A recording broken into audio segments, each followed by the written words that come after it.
Vous êtes déjà là, donc on va continuer.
Une maison basse, au toit de tuiles anciennes, dont la façade salie par les bourrasques faisait tache parmi les façades bien crépies. Et lui aussi avait une terrasse, quelques mètres carrés où poussaient 3 vieux tilleuls. La maison, les vieux arbres, avaient un aspect sauvage. De chaque côté, croulant du mur de soutènement ruineux, des clématites folles bouillonnaient. Monsieur Mermet regardait tout cela et son cœur se gonflait d'une grande émotion tendre, comme il arrive parfois quand on regarde un cher visage. La première alerte le surprit au mois de mai, quand volent dans un ciel plus bleu les dernières graines des peupliers. Les habitants du quai de Loire firent tenir au Conseil une pétition, signée de tous, demandant l'abattage des peupliers blancs de Hollande qui poussaient le long du fleuve. La rumeur du vent dans les branches troublait leur sommeil l'hiver. Quand un orage d'été traversait la vallée, ils tremblaient de sentir tout près d'eux ces hauts troncs qui attiraient la foudre. Mais le pire, c'était au printemps, ces graines ailées, ces flocons blancs qui s'insinuaient partout, envahissaient les chambres et les souillaient. La situation n'était plus tolérable. On espérait respectueusement, mais fermement, que le conseil municipal comprendrait. Les gens du quai, sans doute, avaient de bonnes raisons d'espérer. À la séance du conseil, on put voir qu'il s'était ménagé des intelligences dans la place. M. Mermet le vit aussi, mais le dernier, car, ayant proposé, selon l'usage, qu'on nommât une commission d'enquête, il sentit dans l'instant se serrer contre lui une hostilité sourde, cauteleuse un peu, mais d'autant plus glaçante pour l'homme sensible qu'il était. À peine avait-il pris la parole, de sa voix hésitante et douce, que les regards convergeaient sur lui, réprobateurs ou faussement indulgents, que les sourires le faisaient balbutier et pâlir. M. Pourpoint relut la requête, résuma en 2 mots la question, la mit aux voix. Cela fut rondement enlevé. Sur les 21 conseillers, 20 avaient voté l'abattage. Alors, M. Mermet fut saisi de détresse. En une minute hallucinée, il prévit un avenir noir, une série d'attentats, de catastrophes. Depuis le quai de l'Est jusqu'au parc de la ville, il vit tomber les arbres magnifiques. Il entendit leur craquement d'agonie, les plaintes sifflantes de leur chute confondue. Et tandis que cet affreux spectacle se déroulait devant sa vision intérieure, il sentait naître en lui des sentiments jusqu'alors inconnus. Une marée de colère véhémente, d'indignation presque enragée, qui l'armait d'une telle énergie que sa peur en était accrue.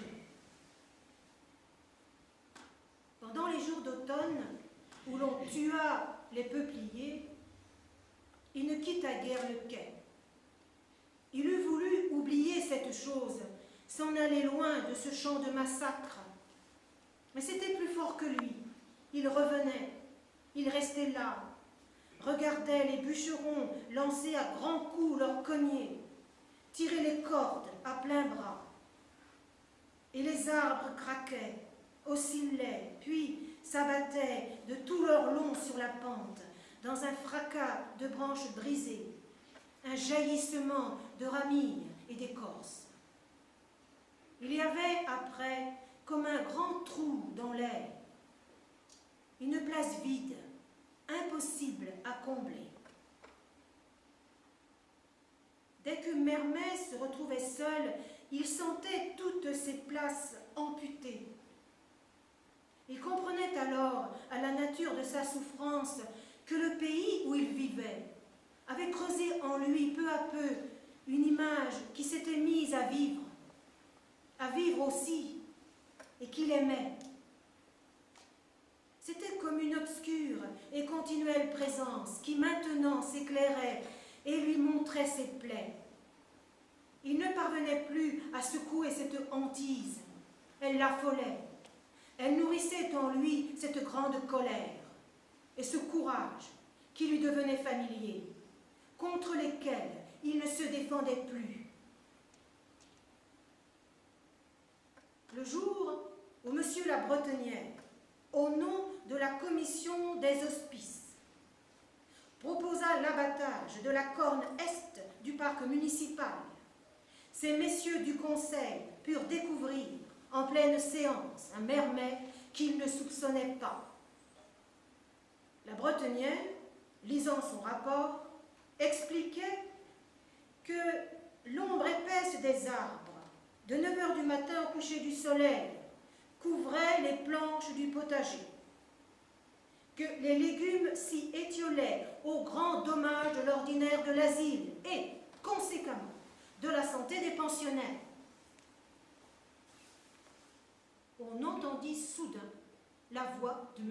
Mermet, une voix changée, dure, vibrante.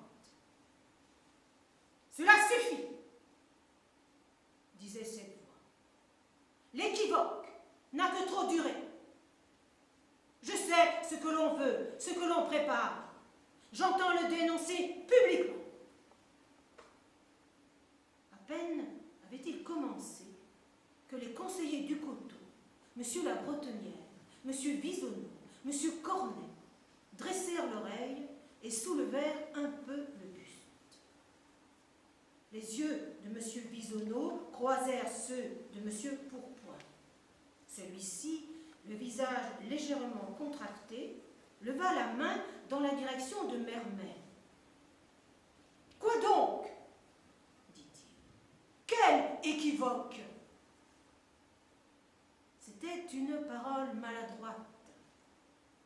Mermet fit tête, poussa du front comme un boubillon piqué. « Quel équivoque !»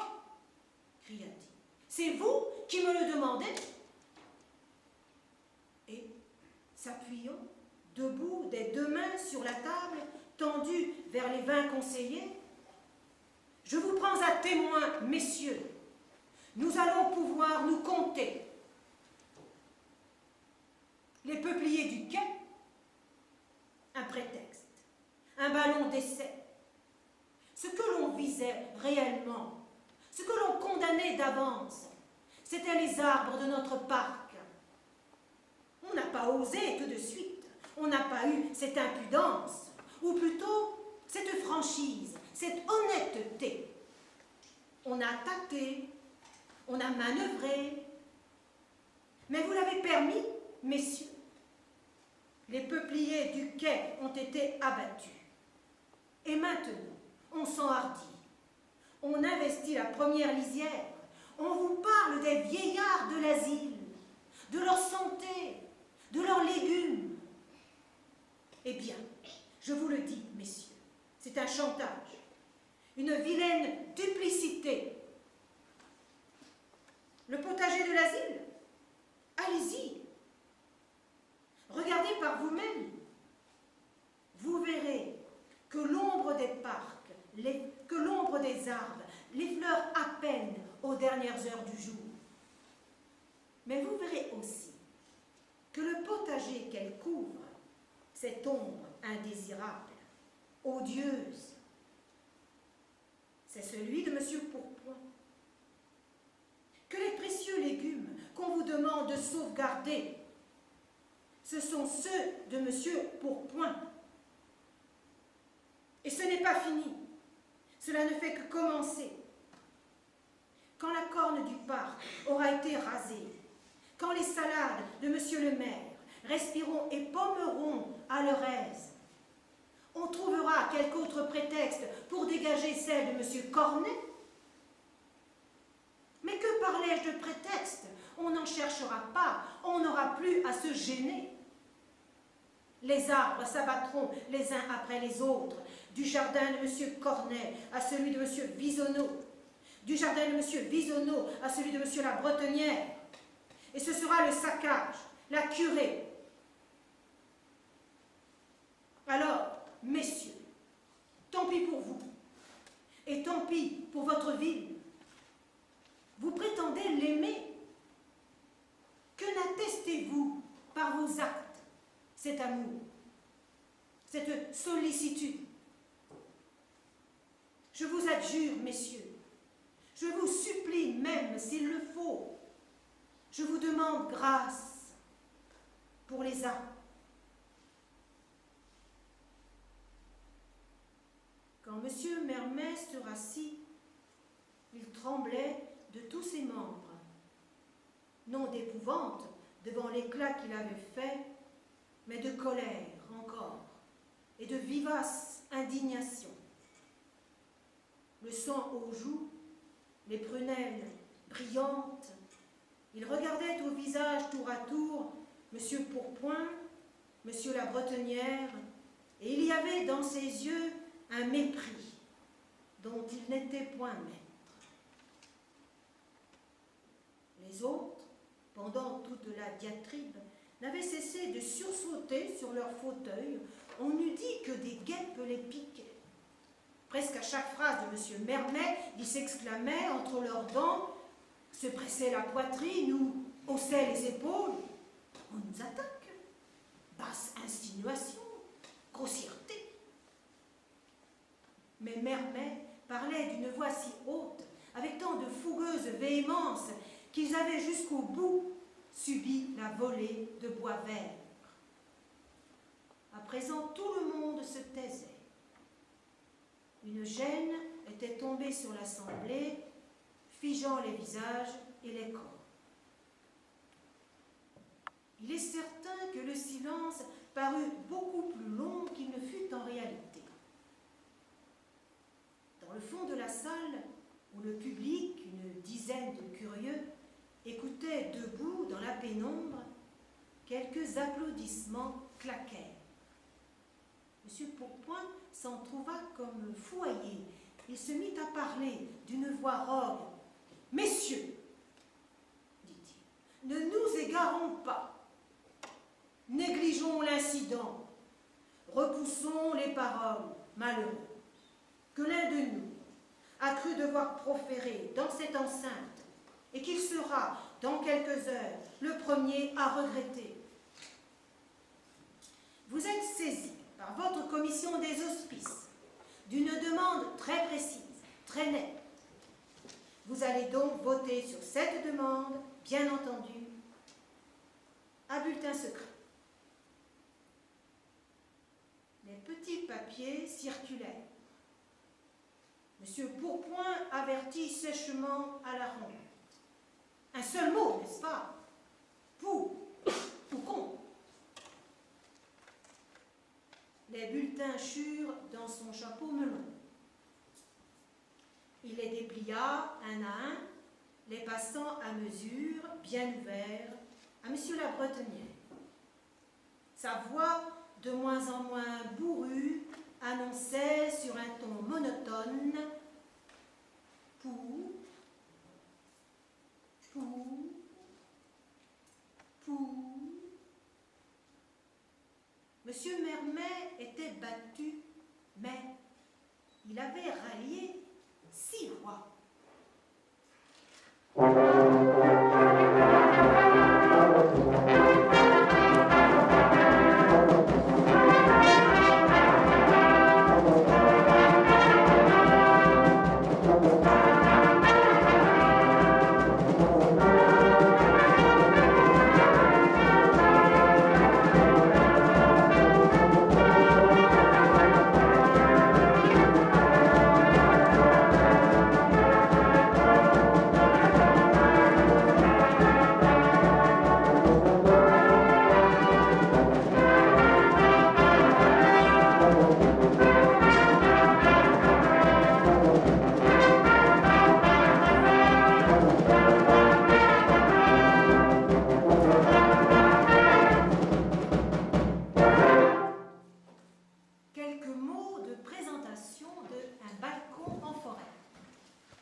L'aspirant Grange est isolé avec 3 hommes dans un blocos des Ardennes, dans, je cite, ce désert haut juché au-dessus de la Meuse. Fin de citation. Cela explique le titre « Un balcon en forêt ».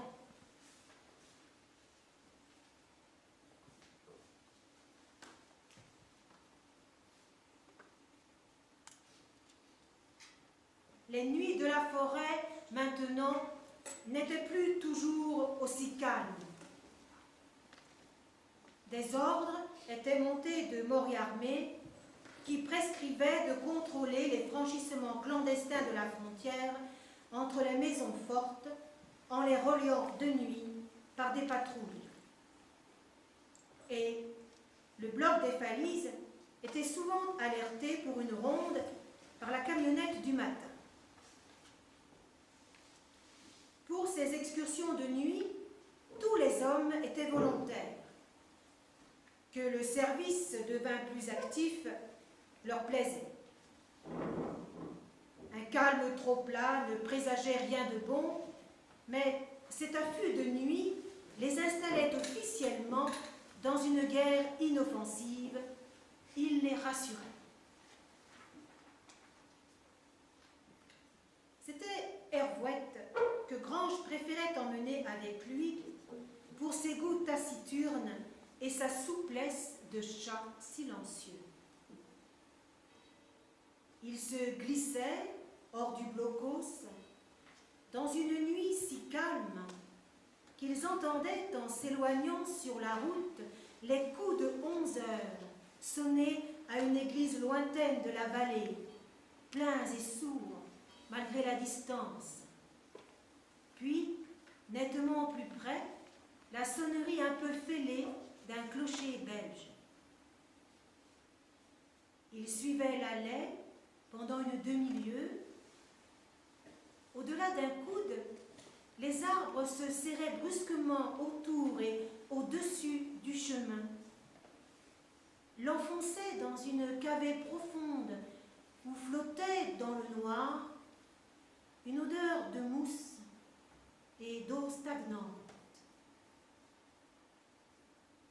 La lisière extérieure de ce beau coteau ténébreux marquait la frontière.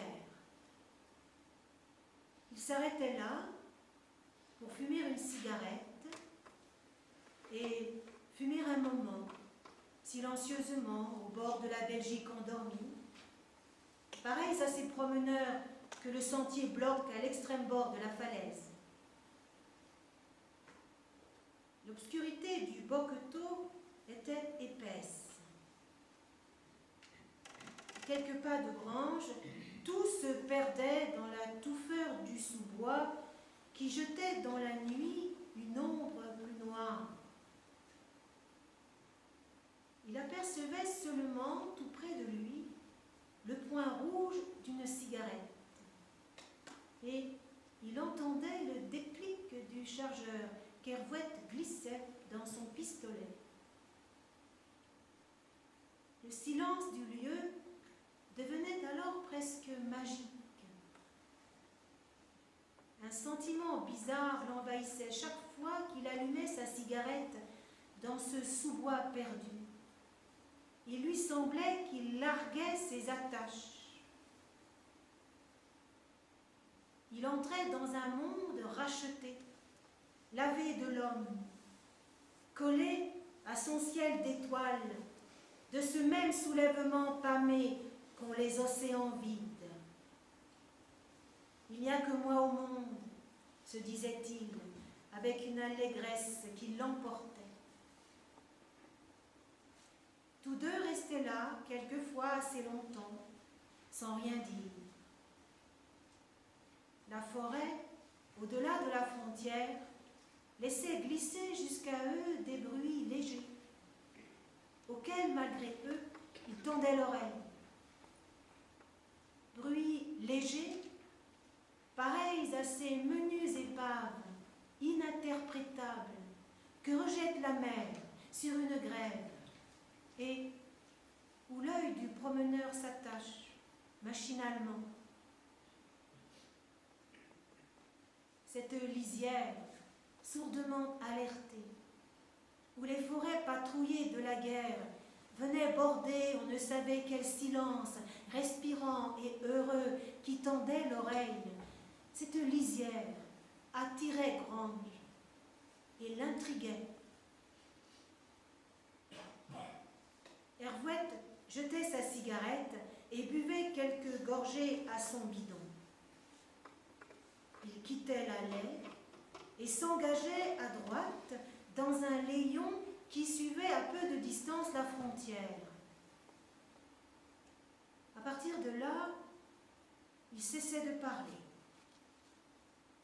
Ils avançaient en courbant un peu le dos sur un sol mou, tapissé de feuilles pourries, où le pas s'étouffait, au long de ce qui semblait être une trouée sommaire et déjà ancienne de grosses bêtes. Quand Grange braquait un instant devant lui sa torche électrique, le cône de lumière tirait violemment de l'ombre les arceaux serrés des branches basses, qui se soudaient au-dessus du layon en une voûte de brindilles. On cheminait là, perdu comme un insecte dans une fourrure. Quand il éteignait sa lampe, peu à peu, du cœur de la nuit noire, transparaissait au-dessus de sa tête une coulée longue et faiblement phosphorescente qui se déchirait aux pointes des branches. À mesure qu'ils avançaient, la nuit changeait. La torpeur de minuit s'élevait peu à peu au-dessus d'eux, au-dessus de la cime des arbres, et l'air plus léger des rêves infusait les sous-bois d'un bleu d'encens vaporeux. La lune se levait et rendait à perte de vue la terre guéable, aussi doucement qu'une embellie sèche les chemins.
matière à le ralentir.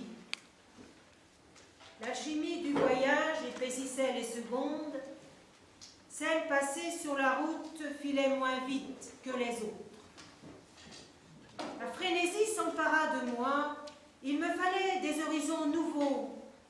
Je me passionnais pour les aéroports où tout invite à la sortie et au départ. Je rêvais de finir dans un terminal. Mes voyages commençaient comme des fuites et se finissaient en course-poursuite contre les heures. Il y a 2 ans, par hasard, j'avais eu l'occasion de demeurer 3 jours dans une cabane de bois sur les bords du lac Baïkal. Un garde-chasse, Santon, m'avait accueilli dans la minuscule isba qu'il occupait sur la rive orientale du lac. Il portait des lunettes d'hypermétrope et ses yeux, grossis par les verres, lui donnaient un air de batracien joyeux. Le soir, nous jouions aux échecs. Le jour, je l'aidais à relever les filets. Nous ne parlions presque pas, lisions beaucoup. Huysmans, pour moi, Hemingway, qu'il prononçait Hemingway, pour lui. Il avalait des litres de thé. Je partais marcher dans les bois. Le soleil inondait la pièce. Des oies fuyaient l'automne. Je pensais aux miens. On écoutait la radio. La speakerine annonçait les températures à Sotchi. Anton disait « Cela doit être bien, la mer Noire. » De temps en temps, il jetait une bûche dans le poêle, puis, la journée tirée, il sortait l'échiquier. On buvait des petits coups d'une vodka de Krasnoïarsk et on poussait les pions. J'avais toujours les blancs, je perdais souvent. Ces journées interminables passèrent vite. Je songeais, en quittant mon ami, voilà la vie qu'il me faut. Il suffisait de demander à l'immobilité ce que le voyage ne m'apportait plus, la paix. Je me fis alors le serment de vivre plusieurs mois en cabane, seule, avant mes 40 ans. Le froid, le silence et la solitude sont des états qui se négocieront demain plus cher que l'or. Sur une terre surpeuplée, surchauffée, bruyante, une cabane forestière est l'Eldorado. À 1500 km au sud, vibre la Chine. 1,5 milliard d'êtres humains s'apprêtent à y manquer d'eau, de bois, d'espace. Vivre dans les futaies, au bord de la plus grande réserve d'eau douce du monde, est un luxe. Un jour, les pétroliers saoudiens, les nouveaux riches indiens et les businessmen russes qui traînent leur ennui dans les lobbies en marbre des palaces le comprendront. Il sera temps alors de monter un peu plus en latitude et de gagner la toundra. Le bonheur se situera au-delà du 60e parallèle nord. En fait, habiter joyeusement des clairières sauvages vaut mieux que dépérir en ville. Dans le 6e volume de L'homme et la terre, le géographe Élisée Reclus, maître anarchiste et styliste désuet, déroule une superbe idée. L'avenir de l'humanité résiderait dans l'union plénière du civilisé avec le sauvage. Il ne serait pas nécessaire de choisir entre notre faim de progrès technique et notre soif d'espace vierge. La vie dans les bois offre un terrain rêvé pour cette réconciliation entre l'archaïque et le futuriste. Sous les futaies se déploie une existence éternelle au plus près de l'humus. On y renoue avec la vérité des clairs de lune. On se soumet à la doctrine des forêts sans renoncer aux bienfaits de la modernité. Ma cabane abrite les noces du progrès et de l'antique. Avant de partir, j'ai ponctionné dans le grand magasin de la civilisation quelques produits indispensables au bonheur. Livres, cigares, vodka.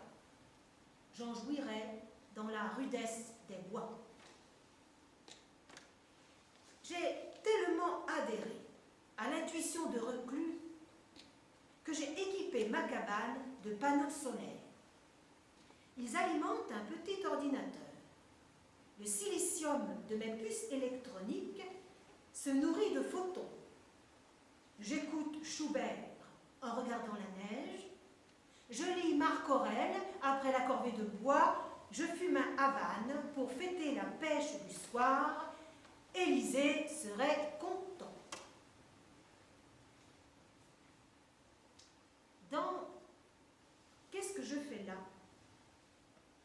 Bruce Chatwin cite Junger qui cite Stendhal. L'art de la civilisation consiste à allier les plaisirs les plus délicats à la présence constante du danger. Voilà un écho à l'injonction de Reclus. L'essentiel est de mener sa vie à coups de gouvernail, de passer la ligne de crête entre des mondes contrastés, de balancer entre le plaisir et le danger, le froid de l'hiver russe et la chaleur du poil, ne pas s'installer, toujours osciller de l'une à l'autre extrémité du spectre des sensations.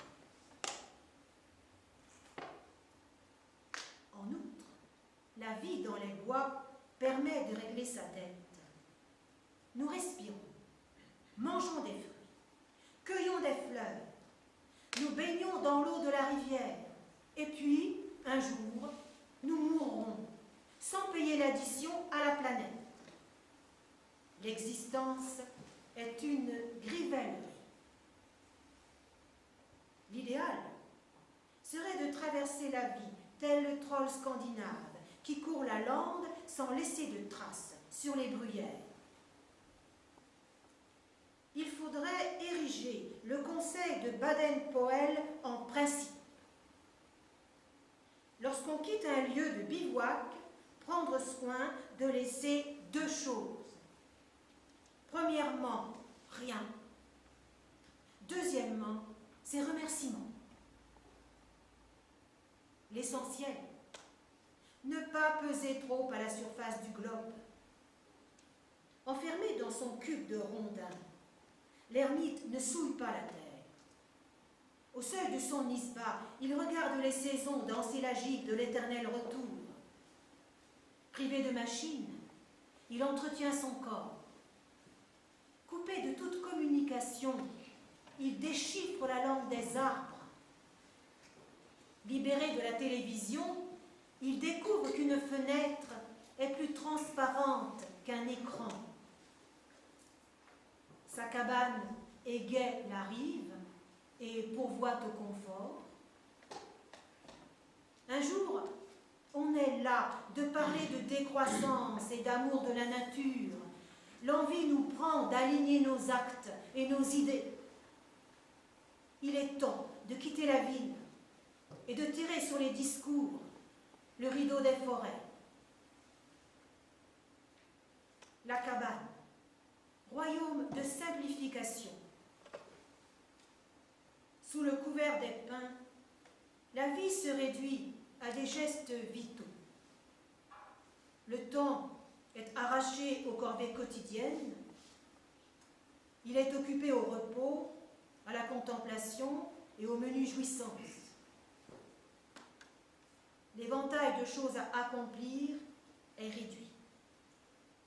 Lire, tirer de l'eau, couper le bois, écrire et verser le thé deviennent des liturgies.